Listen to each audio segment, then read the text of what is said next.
Welcome to Randy's Old Time Radio Shows. Tonight, you're about to cross the threshold into the shadows of the ordinary, where voices from the past still whisper and every creaking door hides a secret.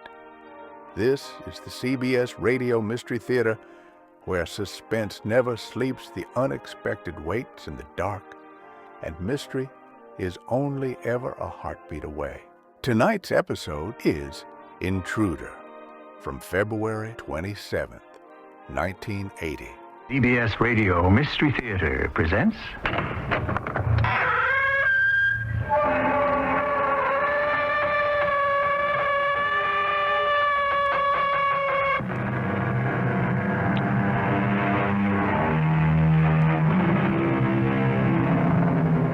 Come in. Welcome. I'm E.G. Marshall. Though we may know more about our universe, we hope for less. We have learned there are barriers we cannot penetrate, distances we cannot travel, spaces we cannot enter, or if we do, cannot return from. On Mystery Theater this time, an adventure into the infinite. I guarantee you won't come back from it feeling as you did when you tuned in. Trevor, transfer me into your dimension. I'll take my chances of getting back. Don't take her. Take me instead. My instructions were specific, and they do not include you. You told me that you had to restructure your civilization. You will not find another single human being as well informed on command, control, telemetry as myself. Take me. I can benefit your dimension more than she can, more than anyone. I was charged to transfer your wife, a human female. Our race is dying out. We need more than brains, Professor. We need bodies.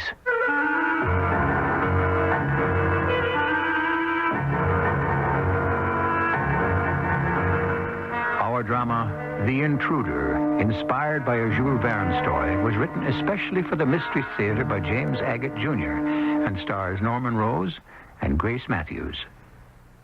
I'll be back shortly with Act One.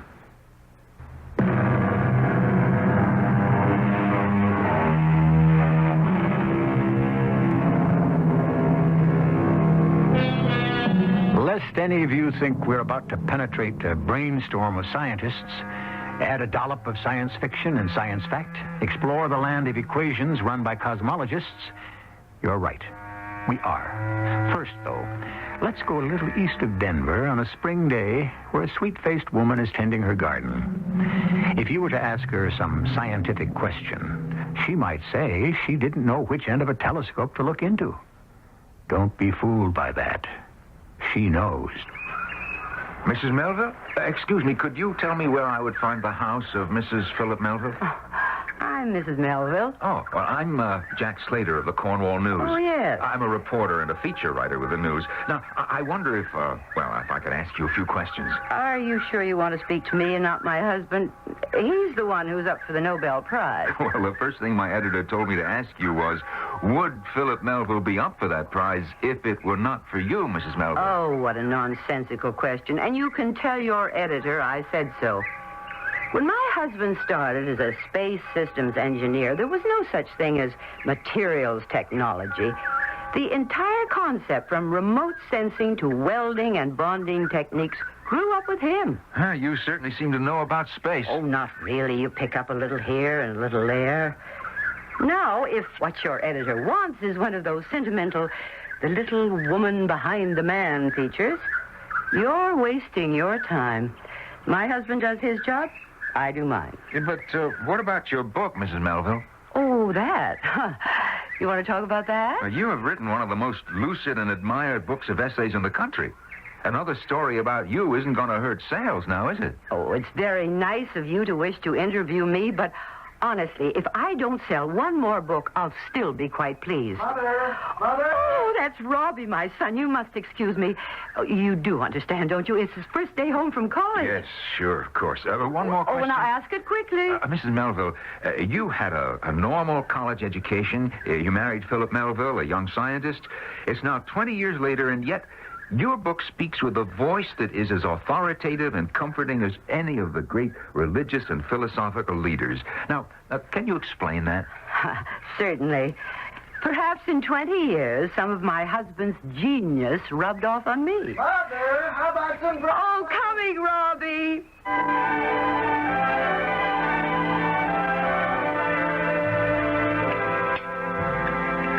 Well, Robbie, you haven't said a word since you began wolfing down those pancakes. Now, don't tell me my hand has lost its touch. No. Beautiful.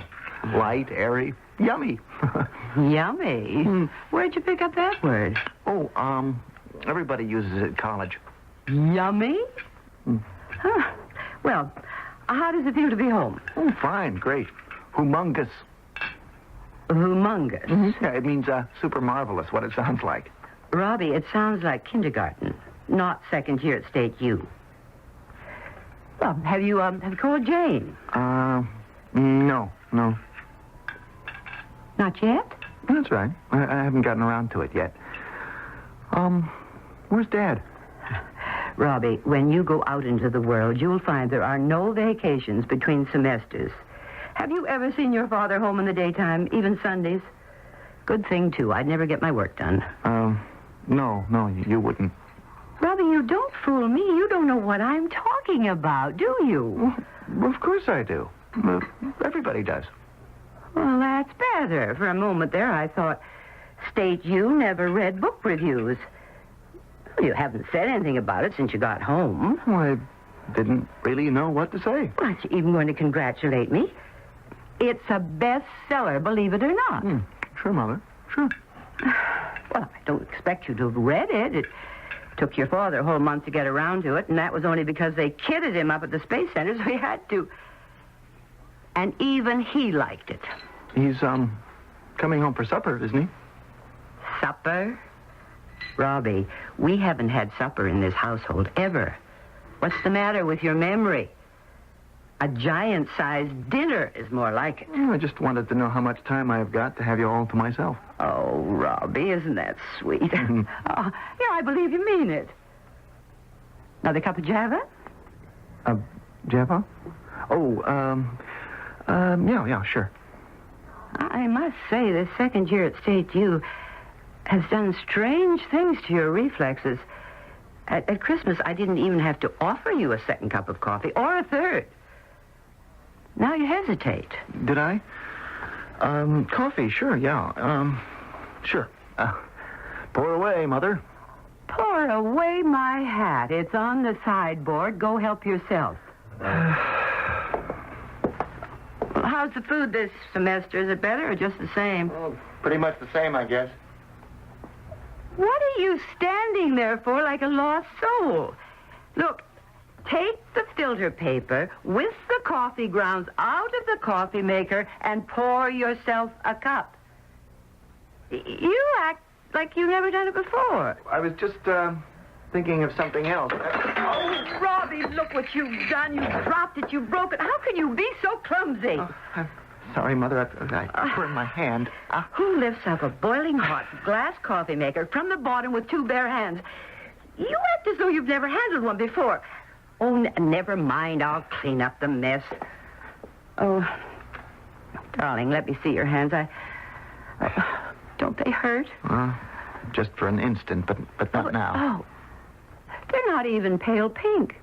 Mine would be beet red if I'd done something so foolish. I didn't want a second cup anyway.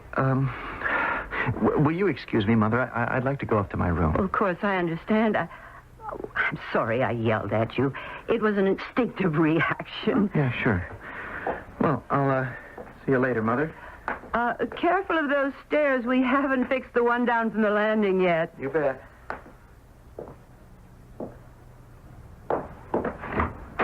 Robbie, where are you going? Are you in love? In love? Well, you're like the proverbial absent-minded professor. You can't pour yourself a refill of coffee, then you walk upstairs, you've run up and down 6 million times, you get to the top and walk into the closet. Your room is on the right, not the left. What is it? What's on your mind?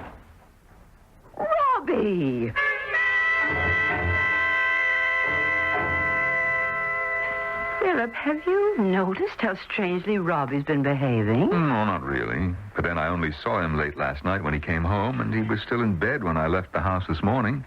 He wasn't in bed. What? Well, I'll get to that in a minute. Well, I did think the boy was a little quieter than usual. I asked him if he was going to see Jane. He acted as if he didn't even know her. I mean, he didn't say that, but he was just so offhand about the whole thing. Well, maybe they had a disagreement. She didn't stop by today, and he didn't call her. You know, Dorothy, when we were that age, our folks had just as hard a time figuring us out. He burns himself on the coffee pot.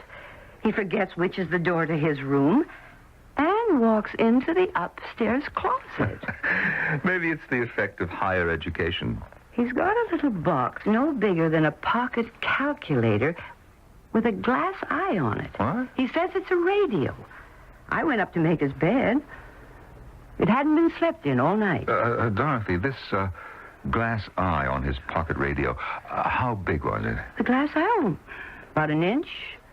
It looks almost real. Why? Oh, nothing. I just thought I'd like to see it. Where's Robbie now? We went for a walk about 10 minutes before you came home. I thought I'd get home early to celebrate. Well, it's nice to see the table set for 3. I told him to get some air. He's far too pale. Like a ghost. He's not going to get any sun at 6 o'clock. What time is dinner? Usual time. 6:45, 7. Good. I think I'll go down by the old waterfall. That used to be one of Robbie's favorite spots. Now, don't you two be late now.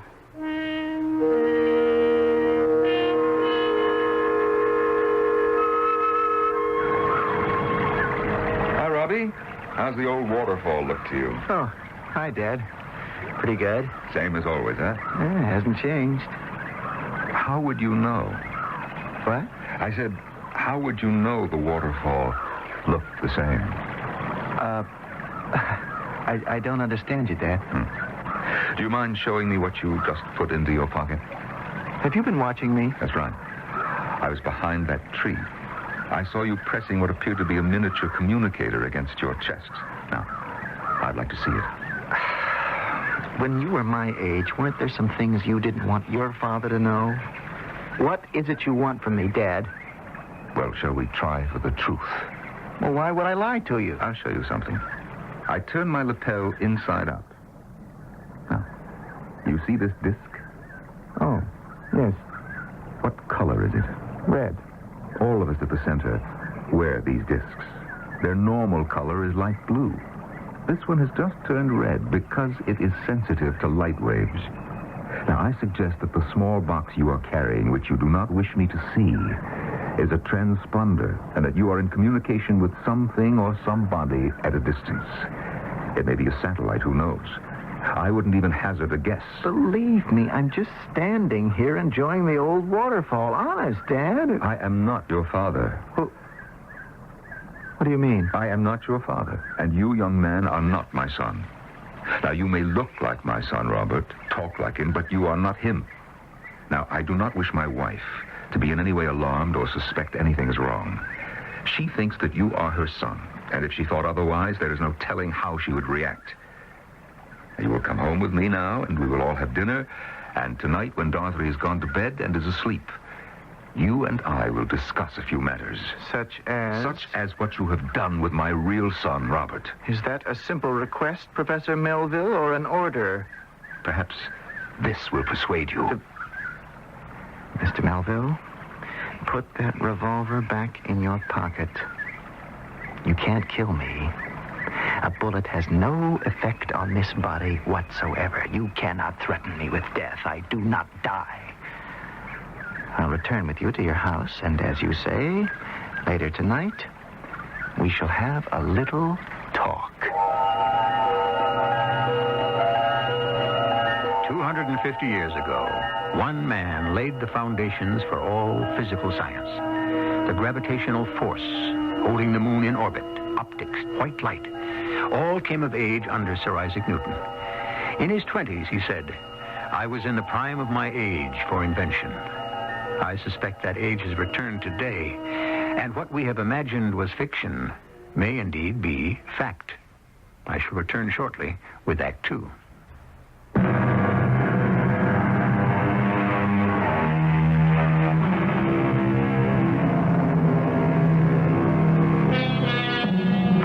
revelations that appear both mysterious and baffling, a young man home from college is not who he seems to be. His mother, almost as brilliant as his father, has written a bestseller of essays which have captivated the country. The father, an astroelectronic engineer at the top of his profession, has unmasked the false son. I think Dorothy's asleep. I just poked my head into the bedroom.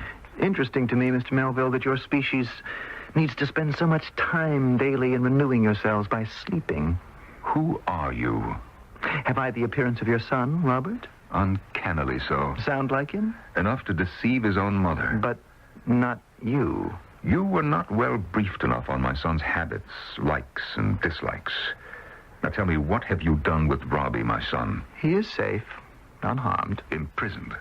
Only, figuratively speaking, he knows nothing about the passage of earthly time. In a state of suspended animation. You could say that. I don't know why I should believe you, but I do. Now then, you appear to have taken over my son's body.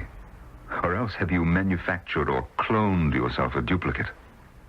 Where do you come from? Another planet. Don't give me that garbage. The cosmos must be filled with more rewarding globes than this planet.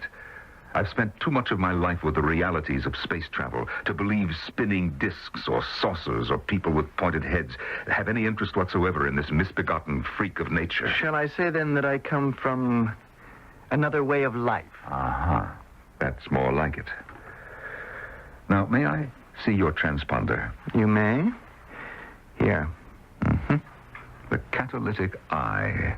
As soon as my wife described it to me, I had a fairly good idea what you were up to. The beauty of it is, you need very little power to communicate. Am I right? Hardly any. To think, at long last.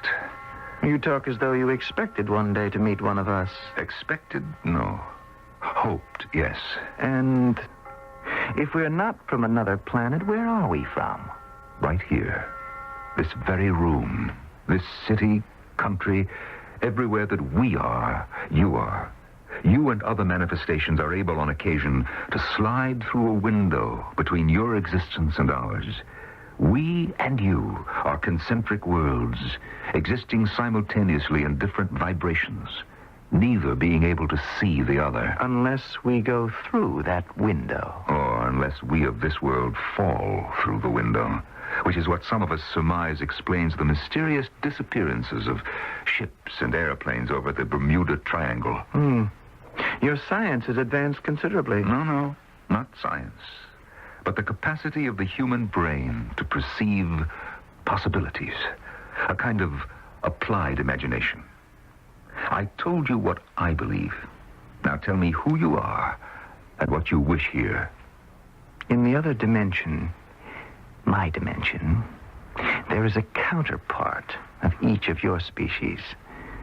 However, disease has spread and maimed and decimated our population. We need fresh intelligence from this dimension. Yes.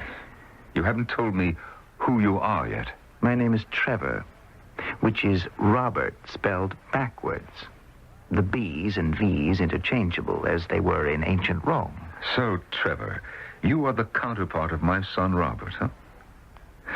Tell me, how were you sent here? Simple disintegration, rearrangement of molecules, and a step through the window, as you call it. And why you? What did you want of my son? Nothing. He exists now in frozen molecular state. Your son will be returned to you. We don't want him or you. Then whom do you want? Oh, no. Oh, yes. I've come to take Dorothy Melville, your earthly wife. Dorothy? Not for long, 2 or 3 years. That's all we will require of her. Take me instead. Don't take her. Now, there is no pain involved. She is disintegrated and reassembled. How can this be done against a human's will? It cannot. Well, if it cannot, if transference cannot be ordered against the will of a human, why should Dorothy consent? She will, if she wishes to see her real son again. I don't believe it, Trevor. You're telling me that my son is a prisoner in another dimension. I don't believe you. Prove it to me. It's true, Dad.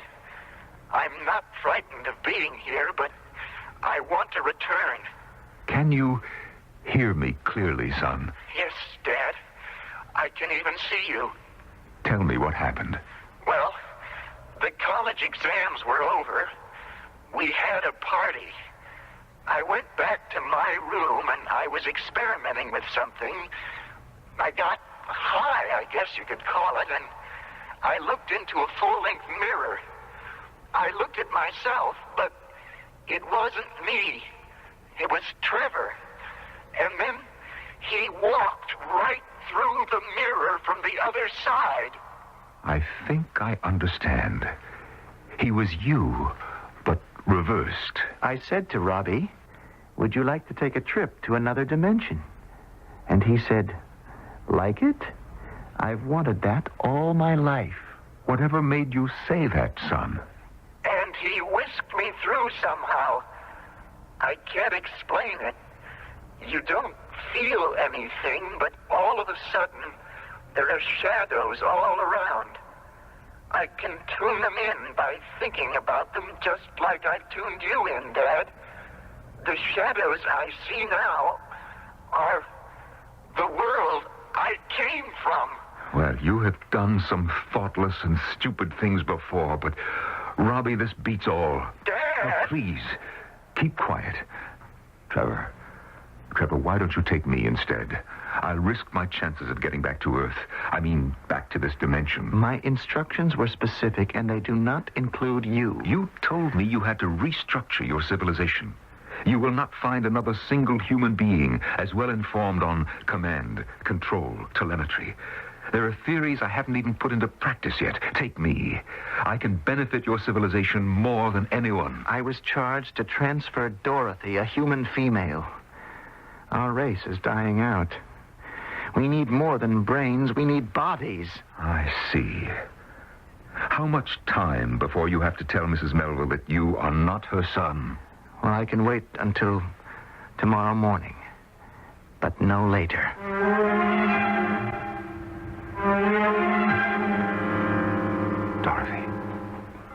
Dorothy. What? What time is it? What's the matter? Shh, please. Not so loud. It's 5 in the morning. Huh? Keep your voice down. What are you doing up so early? Shh, wait. Don't say anything. What are you listening for? Is Robbie all right? Listen carefully, dearest. I'm going to tell you everything I know, and believe me, no matter how off course it sounds, scientifically, it could be true. Something about Robbie, isn't it? Not the Robbie upstairs, but our real son. That's not our real son? Robbie, who came home from college yesterday? No, I'm afraid it's not. That's incomprehensible. No, it isn't. If you'll just let me explain. I had a feeling. I said to you, didn't I? He's doing peculiar things. But I never dreamed it was another person masquerading as Robbie. That's what you mean, isn't it? But our Robbie, where is he? Is he all right? I hope so. I think so. I spoke to him late last night. In these matters, it's hard to accept only a piece of it. It's the whole concept or nothing. Do you know who this is pretending to be Robbie? And it's someone called Trevor from another dimension. How do you know he's all right? Where is he? In that other dimension. I told you I spoke to him twice. We talked, but we couldn't reach each other. What I did was I turned on the recording button on my desk, so I have taped the whole conversation with Robbie and Trevor. Has he said what he wants, this Trevor? Yes. And if he gets it, would he release Robbie? He says so. What is it? What does he want? You. Me? Well, what does he want of me? Their race is decreasing. Intellectually, they are weakening. They have selected you to... Well, I understand. You don't have to say any more. However, the weakness of their plan is they cannot force humans across the divide that separates the dimensions. One must agree totally, mentally. I'm flattered, but I'm not going anywhere. I'm not agreeing to anything. Secondly, between you and me, we ought to be able to come up with an idea that will effectively short-circuit their plans. Good morning, Trevor. Good morning, Trevor. Did you sleep well? I don't sleep. Oh, yes, I keep forgetting. I do appreciate that, though. Saves me making up an extra bed. Sit, my boy. Sit down. Oh, you know, I wasn't sure when I found out you weren't Robbie what you like to eat, so I didn't prepare anything. Oh, you don't mind if we go on having our breakfast? Phil's got an early day at the Space Center. Or if you want some cereal, Trevor, it's there on the sideboard. Milk, sugar, cream. I don't know what you fellows eat. I'll have some of that. Java? She means coffee. Yes, I know. Oh, only this time, let me pour you a cup. Phil, we had a little accident yesterday. Interesting thing about Trevor, he burned himself, and the sensory impulses of his skin discharged the motor impulses so rapidly that the increase of blood flow diminished the heat in seconds. I'm presuming that you do have blood. Professor Melville, have you discussed the problem with Mrs. Melville? Yes, he has. But it really isn't my problem. It's your problem. You see, I'm not going with you through any windows to any other dimensions. I'm staying right here. You don't wish your son to grow up with the advantages of Earth? Of course I do, and of course he will. He's probably off with some friends somewhere right now. Perhaps I can convince you, Mrs. Melville. Trevor, my wife and I talked last night, and we decided that a joke is a joke. Now, you're a nice boy, so we didn't want to call the police. Besides, you appear to be interested in astroelectronics, my field. Dad, Mother, it's true what he says. It really is.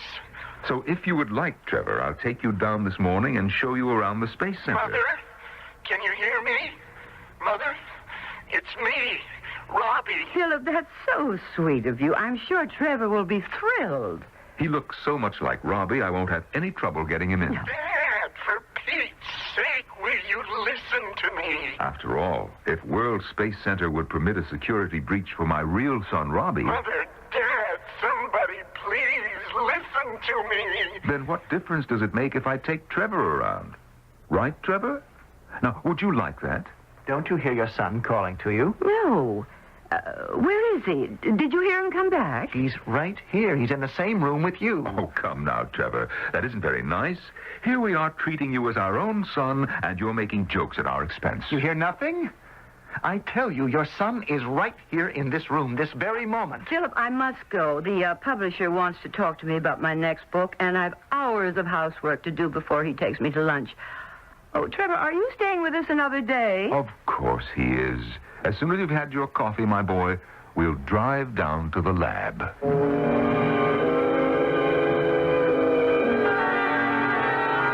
I'm getting a little confused. Who is serious and who is kidding whom? After all, last night, Philip did hear his son speak. Yet this morning, neither he nor his wife, Dorothy, appear to hear him. My guess is, if the Melvilles are gambling with fate, Dorothy holds a very good hand. So, Trevor and all of you from the other dimension, beware. I'll be back shortly with Act 3.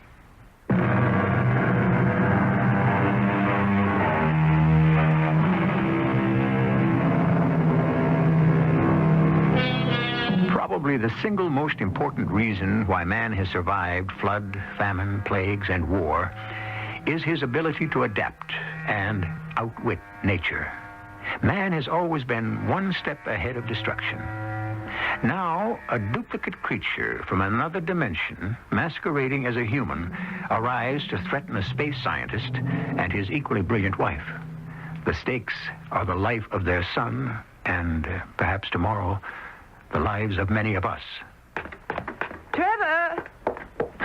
Trevor! Philip's waiting for you. Are you in the bathroom?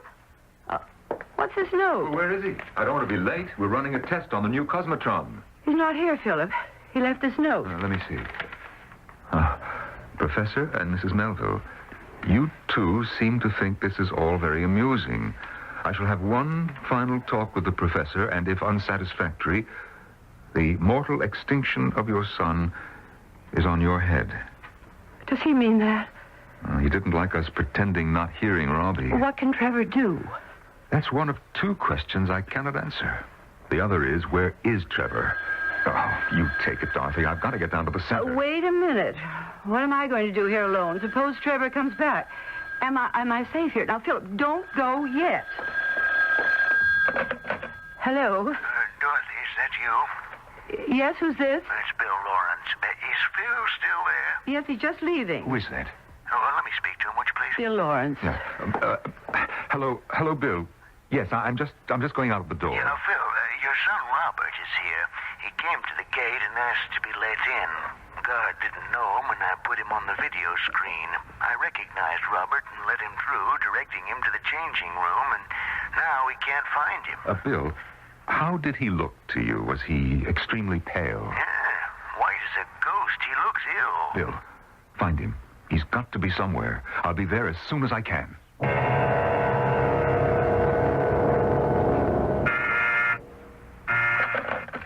Hello, Bill. This is Philip. I just got to my office from the changing room. Any leads on Robbie? No, wait a minute. Hold it. He's just come in the door. I'll call you back. Well, Trevor, you gave us quite a scare. Is this the best they can do? These hospital clothes? We all get out of our street clothes, put on sandals, trousers, and jackets of this special cloth to protect us from the particles flying around. Is there some significance to the red heart here on my pocket? You seem to have been issued an outfit that belonged to a man who used to work here, Harry Hart, H-A-R-T. Now, where have you been? Having a good look around. Why couldn't you wait for me? There wouldn't have been all this fuss. I was afraid to trust you, so I came on ahead. Yes. You people know anything about these systems? Propulsion to digital design, to analog circuit design? Very advanced, but also quite susceptible to dematerialization and destruction. I want to know how you managed to have a good look around when we're locked and guarded with video viewers, monitored by dozens of guards. Did you dematerialize yourself? Professor Melville, your tendency to mock has overcome your good sense. And neither does your wife realize the seriousness of the situation. She acts as though her son were going to return home any moment, and I am merely playing pranks. How could she think otherwise? Have those in your dimension been able to get anyone from ours to join you? I bet not. Well, actually, this is the first try. I devised this method, knowing how important a mother's son is to her. I persuaded my chiefs, and now I have got to deliver. I think you'll have a hard time convincing Mrs. Melville you hold her son prisoner. And don't be surprised at what I do to convince you. Trevor, what in the name of heaven have you done?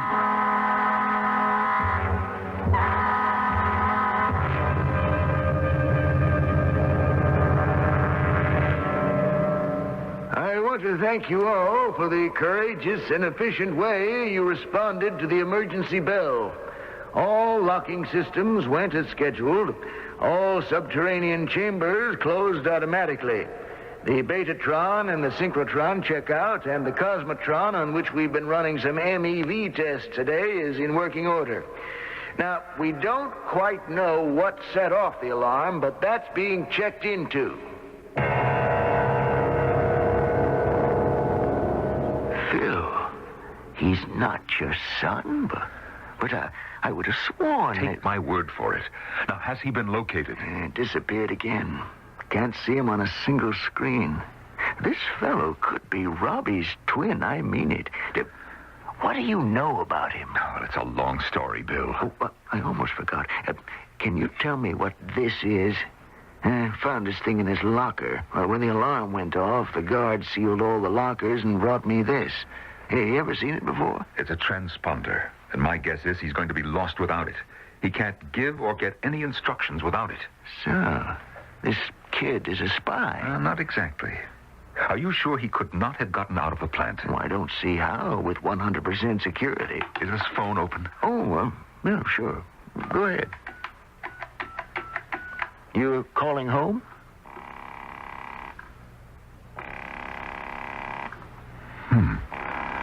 Dorothy always picks it up on the second ring.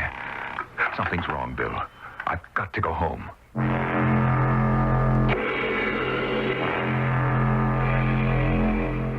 Oh, Philip, you're so silly. I just went downtown to do a little shopping. I can't hide because this poor paranoid is wandering around.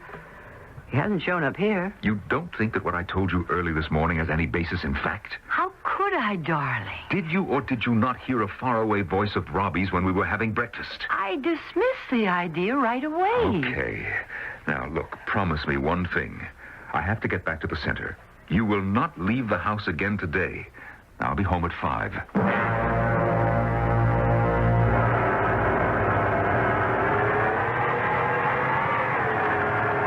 I don't like the sound of that. Now, something's wrong. We'd better shut her down.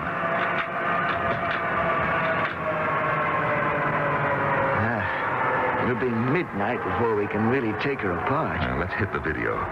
Move the cameras slowly around the D tank in the vacuum chamber and see what we can see. What's that? What's where? Look at monitor 3. I'm angling the lens toward the base of the oscillator. Judas Priest. Is that someone lying there? I'll zoom in. No, it's just a pile of our dust catchers, one of our safety suits. Why would somebody leave those in there? Bill, could you zoom in even closer? I recognize that jacket. Now, you see that red heart on the pocket?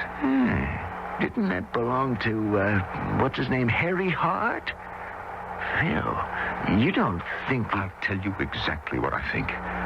Somebody who did not know they would be bombarded with protons got in there, maybe to hide, couldn't get out. And, well, the clothes are all that's left. Great heavens. But it can't be.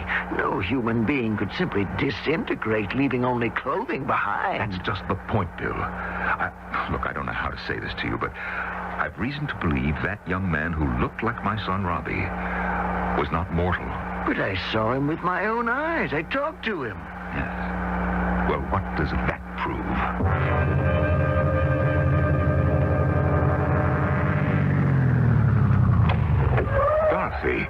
Dorothy, what are you doing standing in the middle of the street flagging me down? Let me catch my breath. I ran all the way from the house to stop here at the crossroad. I'll get in and close the door. Well, now tell me, what is it? He's home. Who? Trevor? Well, it can't be. Oh, you mean our real son, Robbie? He's home? That's just it.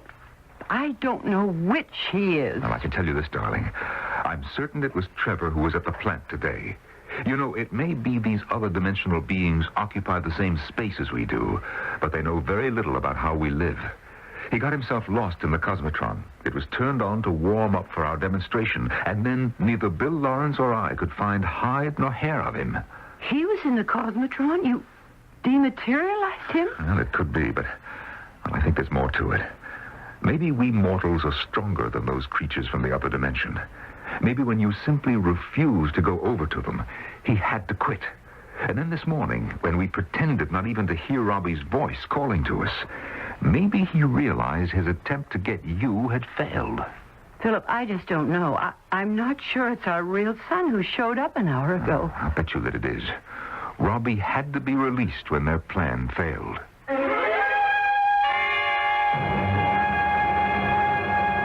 Well, son, you had us really worried. College closes down for the summer, and you said you'd be here a week ago, and no show. Oh, Dad, I was telling Mother. It's crazy, honestly. I just don't remember what I was doing. It's like I wasn't in this world for the last couple of days. Total blank. I know you'll both think I was into some kind of drugs, but I swear to you, I wasn't. Well, let's just put it down to overwork for the exams, and you just slept away these last few days. Boy, if it was that, I sure had some strange, far-out dreams. Robbie, what's the last thing you remembered when you were awake? Well, it'll sound completely crazy, I know it. I was standing in front of a full-length mirror on the back of my door, tying my tie. Is that it? And that's it. That's exactly where I was when I sort of came to before I hopped the next train home. Yeah, maybe I can help you remember. I've got something here in my desk. What is it, Philip? Oh, it's a cassette tape, Mom. Oh. You know how Dad records his scientific meetings? It's a tape I made just this morning. I'll snap it into the playback and turn it on. Perhaps I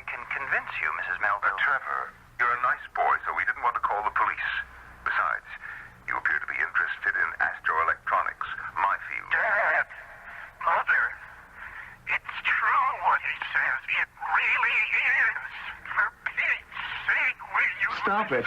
Turn it off, please. Dad, will you please turn it off? Robbie. Robbie, darling, what is it? Oh, listening to that, I suddenly got the most excruciating headache. Something about those voices. Ooh. It's getting better. It's easing off. Wow, I thought I was going to go nuts, like a jackhammer drilling into my skull. Oh, why don't you go up to your room and lie down? I'll call you when it's dinner time. Oh, sure. Okay, I will. Wow, that was something. Well, I'll be down for dinner. It's great to be home. It is him, isn't it? It's our son. No question. Phil, do you think it could happen again? That something from the other dimension could come through one of those windows Trevor talked about that separates our dimensions? I mean, could come back here? Yes. I think it's possible they'll try again. But I doubt if they dare come to our house. You see, you were too strong for them, Dorothy. Oh. So you don't think that our world has seen the last of these creatures? Who knows? Who really knows?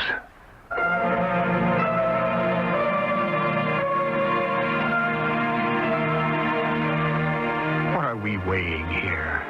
Is the unbelievable and incredible always impossible? Isn't it that we shut out what we don't wish to believe is possible? For example, we know that everyone on Earth lives on a crust containing a ball of fire. Why doesn't the Earth explode? Other planets have. Is it because if we don't think of it, it won't occur? The earthquake won't happen? Or the flood? I'll be back with a few more fears and a few hopes very shortly.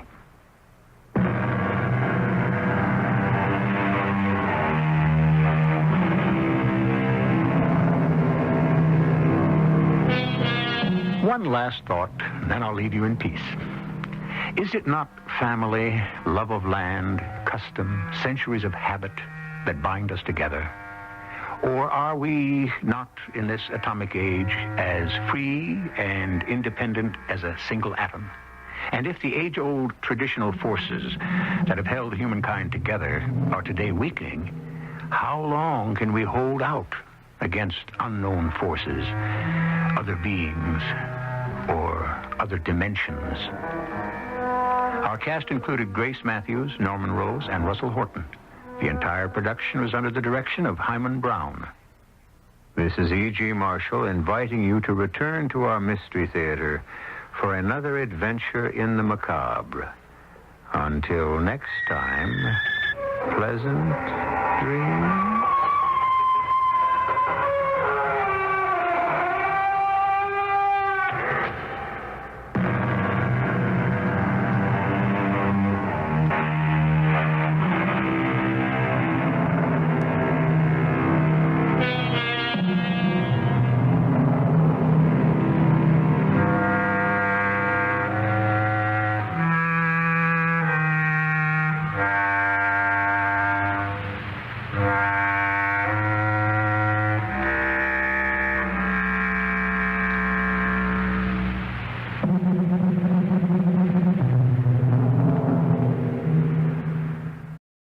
Well, folks, that's all for this episode here on Randy's Old Time Radio Shows. Now, bringing these golden oldies back to life takes no small amount of time and effort from our good friend Randy, cleaning up the audio, converting the files, and making sure each show has the best audio possible. If you've enjoyed the program and you'd like to help keep these classics on the airwaves night after night, why not consider a small donation? Every penny goes straight to supporting Randy's work and helping this channel stay on the air. You'll find the links down in the description below. And for those of you kind souls who've already given, Randy tips his fedora to you. Your support truly keeps this old radio spirit alive. Thanks ever so much. And until next time, keep those dials tuned and keep the memories rolling.